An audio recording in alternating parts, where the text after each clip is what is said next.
What's up, YouTube? So today I'm making a video about this one topic about pressure washing that I can't find barely any information on YouTube on, and it's running like a normal 4 gallon per minute direct drive with a buffer tank.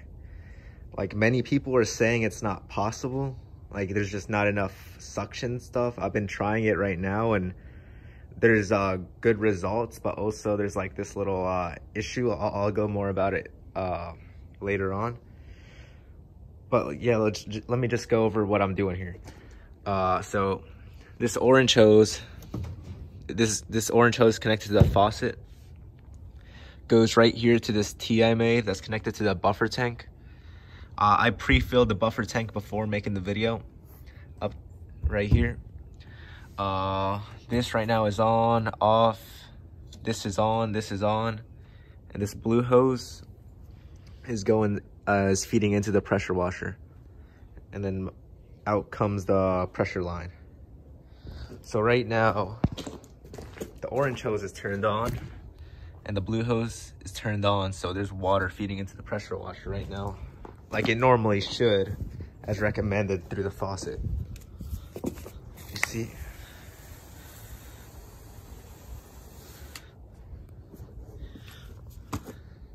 Yeah, and when I turn it on, it'll work like normal. Let's see.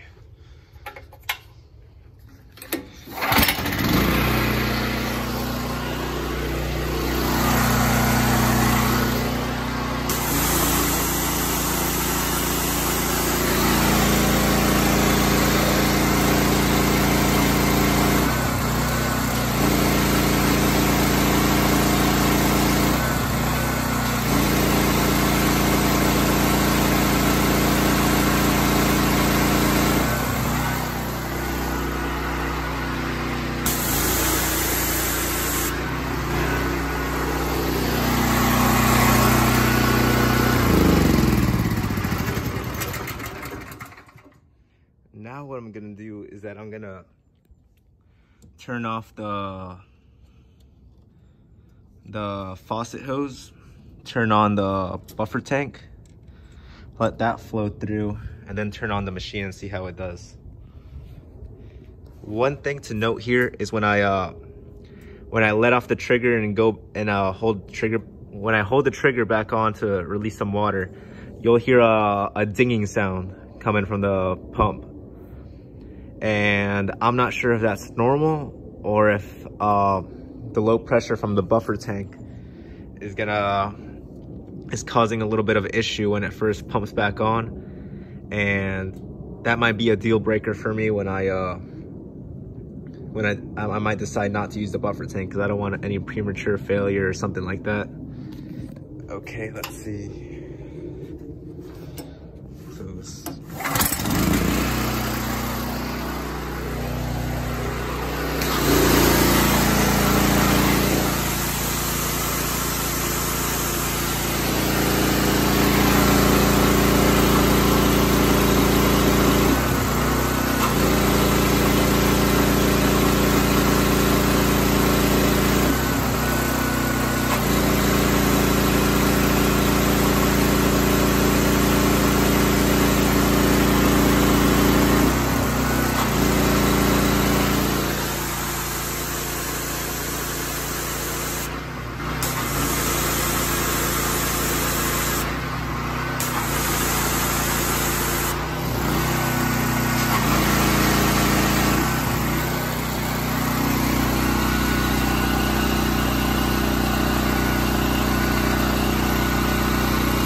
So excuse me. Okay, so I don't know if y'all heard, but I don't know if y'all heard in the video, but I could definitely hear like a little clanking sound when I turned it back on. with the buffer tank. And that might be a deal breaker for me, and I might just get rid of this buffer tank.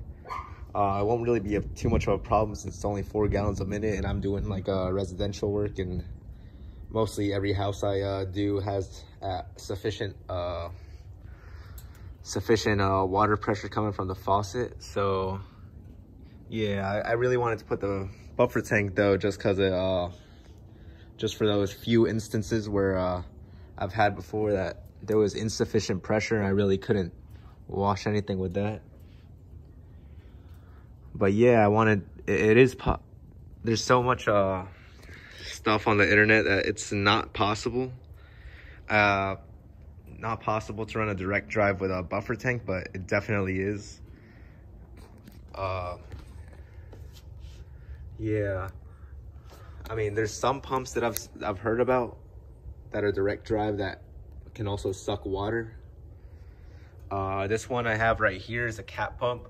Here's the model number and all that, and it was working.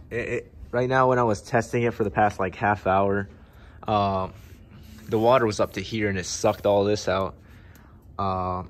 It was working okay. It's just that one little noise that it has in the background on the pump. It's a little like clicking sound. I don't want that to ruin the life of the pump or anything, and having to like replace that prematurely. So yeah, I'm just gonna get rid of this big buffer tank. Yeah, I've been thinking also about getting like a direct drive, but that's too out of budget for me, so I'll just stick to using this direct drive pump and making enough money with that, then upgrading to like maybe a 8-gallon or something like that, and then being able to use this buffer tank, because I'll definitely need it by then. But for right now, I think it'll be fine.